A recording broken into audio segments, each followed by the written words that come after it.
Hi, I'm David and welcome to Leisure Bit. And in this episode we're going to cover the light, the fridge and the wardrobe. Intrigued? Keep watching. Let's go and take a look.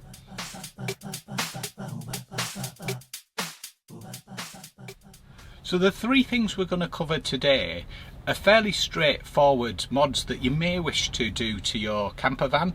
This is based around the Eldis CV20 but is pretty similar across the rest of the Eldis and Compass CV range, and also pretty similar across a number of vans and motorhomes, so hopefully you'll find this useful. Anyway, let's start with the light. One of the things I noticed was sometimes on a night, if you need to nip to the loo, you end up switching the big light on in the bathroom, and when you switch the big light on, sometimes it wakes Rachel up. So I wanted a solution that was automatic, not overly expensive and fairly easy to look after. So I got one of these, which is a LED nightlight. And how it works is it comes with a USB cable and just plugs in there, so you can recharge it, so you don't need to worry about replacing the batteries. And it also has a magnetic strip that just sticks to it like so, and we'll stick it up in a few minutes. The light has a sensor on that detects movement, passive infrared, and you can switch it on like that just to give you a view of it. Obviously not particularly brilliant in the daylight, but I didn't want something. Some of them had, you know, lots and lots of LEDs in that would defeat what I was trying to achieve. It's enough light there, you can see, so that you can see what you're doing in the bathroom and or the washroom, and works automatically when you walk in. If you switch it to automatic mode, you can of course switch it off or switch it on just using the switch there. This was £14. There was actually a discount off it as well, but its normal price £13.99. There's lots of similar models, so you don't have to get exactly the same if this is something that you're wanting to do. They come in different shapes and sizes. So we'll go and fit that now in the washroom. So the first thing we're going to do is peel off the sticky backing on here. So I'll do that now. There we go, the sticky backing's peeled off. The next thing we need to do is decide where we want to put it. I think a good place might be under here, but in hindsight that's going to block the sensor then. So actually, perhaps put it under here, like so. And then we simply stick it up like that. If we need to remove it to charge it, it just lifts off. Let's just check that's nice and firmly stuck. And then we can take it and charge it up or switch it off or whatever we want to do with it. So let's try opening up the bathroom. Step inside, and it's still too light. We'll have to come out later.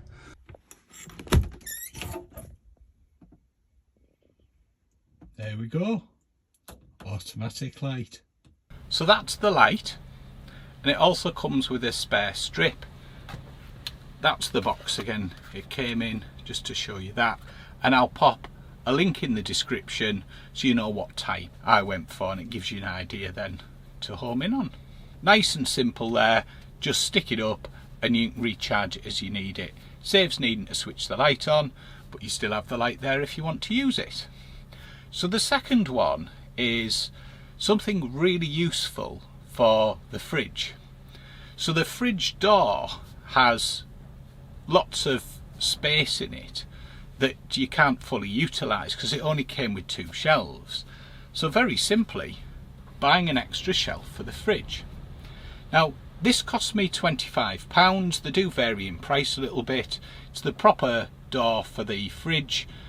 Our one's the Dometic version and it just clips in. So let's go and have a look at that now.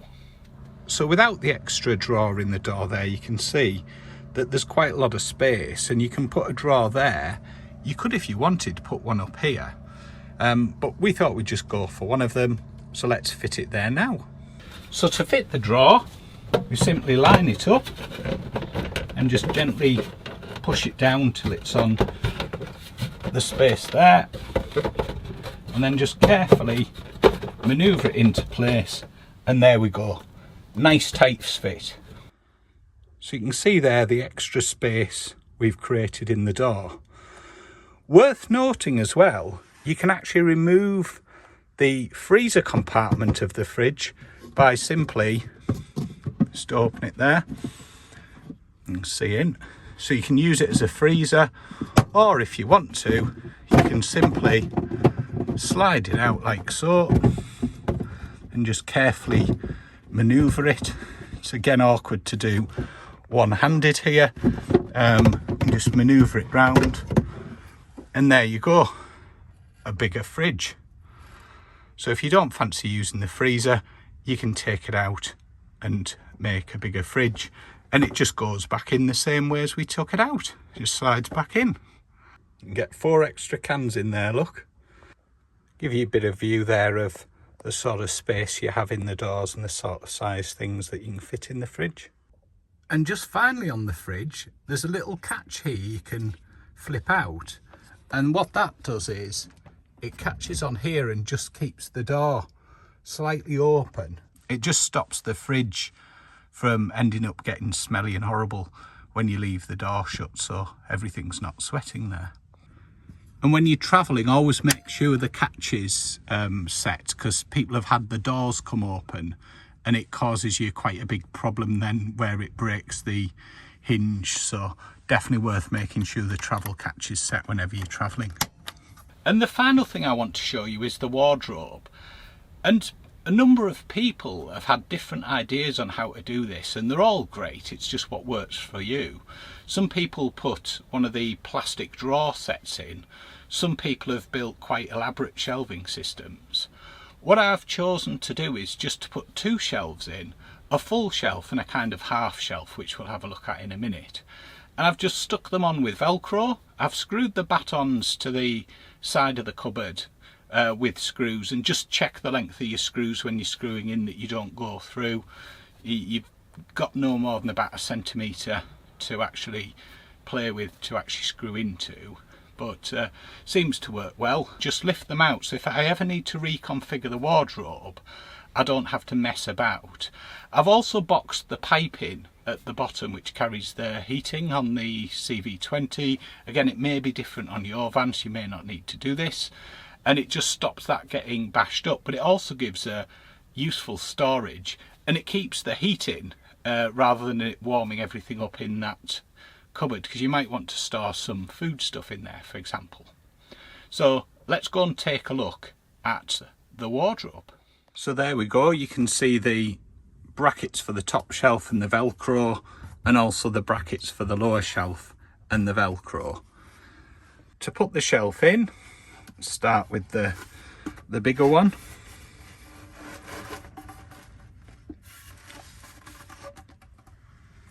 All we do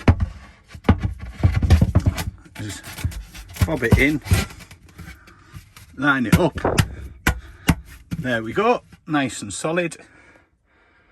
And the same with the back one, just bob it in, press it down,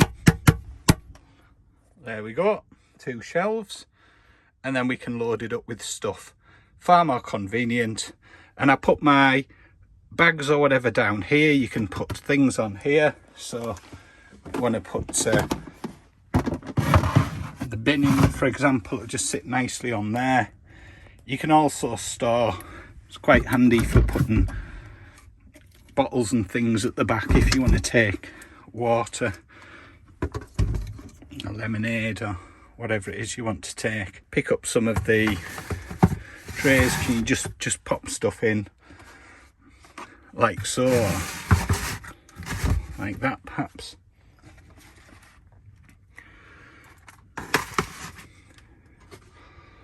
Everything just tucks in, and then you can get important stuff like your coffee machine in, just tucks in there, your cup and your toaster and anything else you want to put in there. So it comes in really handy, and also pop your other bits and pieces in stop anything moving around, and leaves you this space. We've certainly found this really handy and made a big difference. It does give you quite a bit of space in there. And again, if you wanted more shelves or less shelves, easy enough to sort out. So that's the light in the washroom. So a handy night light for under £15. There's then the fridge shelf for about £25, the door shelf. So it gives you some extra storage in there that otherwise you wouldn't have. Finally, the wardrobe.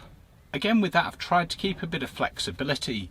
So if you need to open it up and use the full wardrobe, you just pull the shelves out. No problem whatsoever. Just pop them at the side. And the wood I used for that came from B&Q, and you can cut it either in the store. You can normally get them if they've got a cutting service to actually cut it for you if you measure the sizes, which is really handy, or cut it yourself. Worthwhile getting done though. While you're in it, it saves messing around, but you do need your precise measurements obviously to do that. So I left 1 millimetre at either side, just slightly shorter by 2mm, so that you can move the shelf in and out without kind of wrecking your vinyl in the wardrobe while you're doing it. That's the wardrobe. Hope you found that useful. A little bit different to the techie vlogs obviously, but I thought those were just nice simple mods you might want to consider. Thank you for watching. I hope you enjoyed it, and I'll catch you on the next one. Bye for now.